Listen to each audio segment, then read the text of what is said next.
Decepção no Estádio das Antas, a goleada não aconteceu, a exibição não foi a melhor. Como se esperava, a pressão do Futebol Clube do Porto foi constante perante um Lavaleta bem acantonado na sua área, numa clara demonstração de não querer sofrer muitos golos. As situações difíceis para o guarda-redes do Lavalete sucediam-se. Aqui, Folha a obrigar o guarda-redes adversário a uma defesa bastante difícil.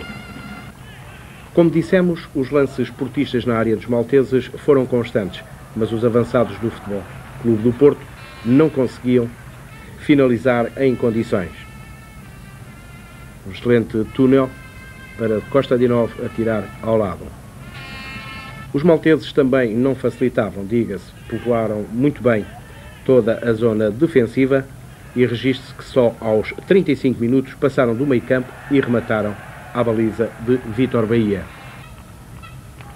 Foi assim toda a primeira parte do jogo das Antas. Porto ao ataque, Lavaleta a defender e o 0-0 a manter-se.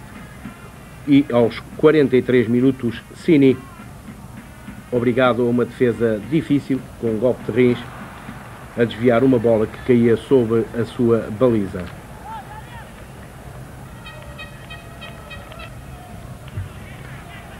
E ao intervalo, portanto, um 0-0, um resultado que surpreendia os cerca de 7.000 espectadores que esta noite estiveram no Estádio das Antas. E na segunda metade, a toada do jogo manteve-se.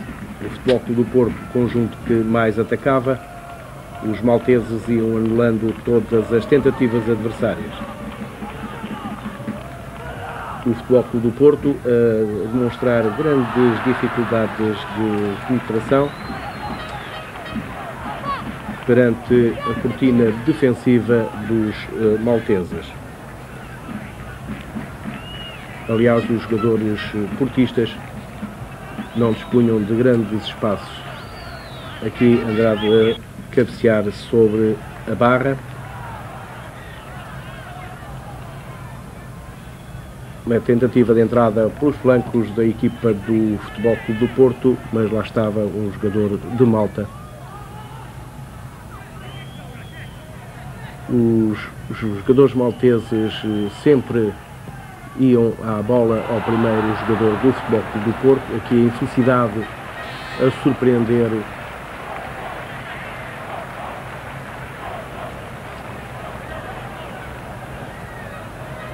e assim o tempo ia passando, os jogadores do Futebol Clube do Porto sem conseguirem marcar o gol perante uma equipa sem dúvida tecnicamente muito inferior. Está um cruzamento de Kostadinov, Jorge Andrade a servir Fernando Couto e este uma vez mais a cabecear sobre a barra. Está a boa elevação de Jorge Andrade e agora ali bem no centro, mas lá estavam os dois defesas de Malta a não permitirem o remate à vontade de Fernando Couto. Assim o cabeceamento muito por cima. Novamente Jorge Andrade cabecear, mas ao lado. E o tempo ia decorrendo, os jogadores do Futebol Clube do Porto a não conseguirem o golo perante uma equipa que, como referimos, esteve nas Antas preocupada apenas em não sofrer muitos golos. Em Malta o resultado tinha sido já desfavorável, 0-3, portanto o Futebol Clube do Porto com a passagem à segunda eliminatória garantida. Mas, no entanto, este jogo nas Antas a não resultar. O Futebol Clube do Porto tudo tentou penetrar pela coleção da área de Malta, bem povoada, como referimos, depois também pelos flancos, como neste cruzamento de Ricardo, e Kostadinov, na sua tentativa de colocar a bola nas redes do guarda-redes maltês, precisamente a desviá-la com o corpo. Foi de facto uma pressão constante da equipa do Futebol Clube do Porto, os 11 jogadores malteses todos na sua grande área. A imagem é elucidativa. mas de facto os jogadores das Antas, em noite de pouco acerto e a não conseguirem os desejados gols.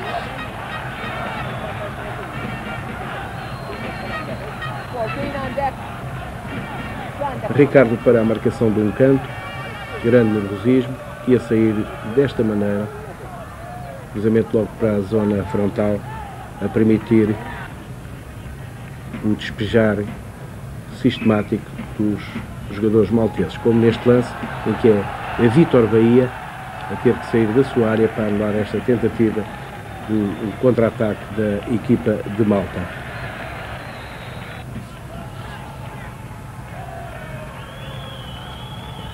Mais uma tentativa, é Tozé para a ocupação da área, o remate a sair ao lado.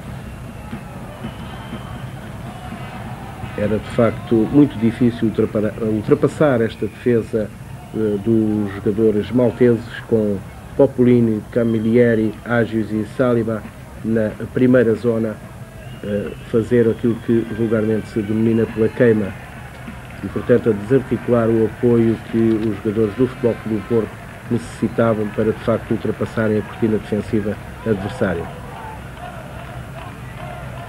Está mais o lance de ataque do Futebol Clube do Porto, tentativa de remate pronto a encontrar o corpo de um jogador de Malta, anulado, portanto, mais um ataque, e assim o tempo ia decorrendo e o 0-0 a manter-se.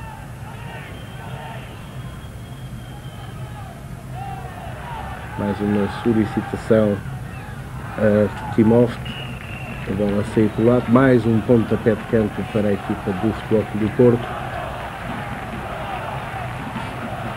E repare-se o nervosismo já dos jogadores do Futebol Clube do Porto e o resultado bem à vista.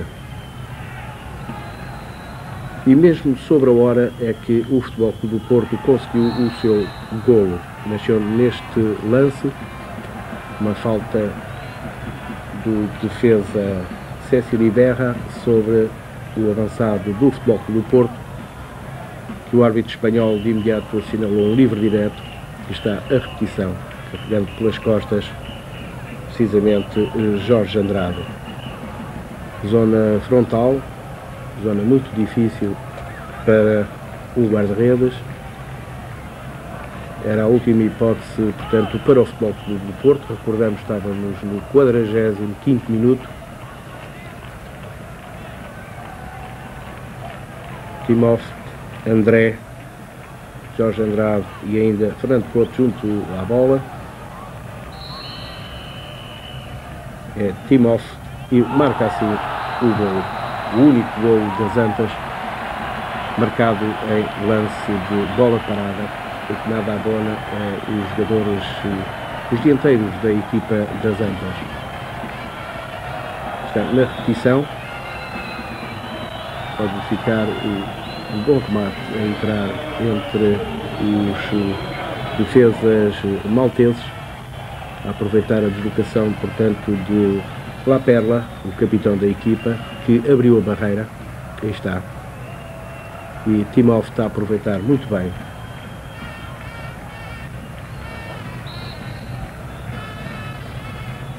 1-0, um resultado muito escasso para a diferença técnica que existe entre estas duas equipas, mas que foi de facto a realidade. A equipa de Malta defendeu muito bem, o Futebol Clube do Porto não encontrou soluções para ultrapassar a defesa adversária, e daí está um resultado de apenas 1-0, mas que é o suficiente para o Futebol Clube do Porto passar à segunda eliminatória.